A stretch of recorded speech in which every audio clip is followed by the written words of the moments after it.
وزیر اعظم کے خلاف الیکشن کمیشن میں پیٹیشن عوامی تحریک لائرز ونگ کے رہنما اشتیاق احمد چودھری نے دائر کی۔ عوامی تحریک نے اپنی درخواست میں موقف اختیار کیا ہے کہ وزیر اعظم نے اپنے گوشواروں اور ٹیکس ریٹرنز میں بچوں کے اثاثے چھپائے۔ وزیر اعظم عوامی نمائندگی ایکٹ کی شق 12, 88 اور 99 کے تحت نااہل ہو چکے ہیں۔ اندرون اور بیرون ملک اثاثہ جات چھپانا ریاست سے غداری ہے۔ ریاست سے غداری آرٹیکل 6 کے زمرے میں آتا ہے۔ میڈیا سے بات کرتے ہوئے اشتیاق چودھری نے کہا کہ عوامی نمائندگی ایکٹ کی دفعہ 12 کے تحت اثاثوں کی تفصیلات جمع کرانا لازمی ہے۔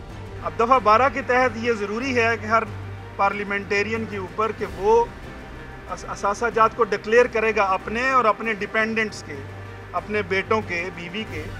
تو انہوں نے چونکہ اس کا ذکر نہیں کیا، اس وجہ سے وہ اس وائلیشن کے مرتکب ہوئے اور ان کو اب نمائندگی کا کوئی حق نہیں ہے، ان کو پارلیمنٹ میں رہنے کا کوئی حق نہیں ہے۔ ان کا کہنا تھا کہ مالی کرپشن میں تمام معاملات یہ ثابت کرتے ہیں کہ وزیر اعظم نااہل ہو چکے ہیں۔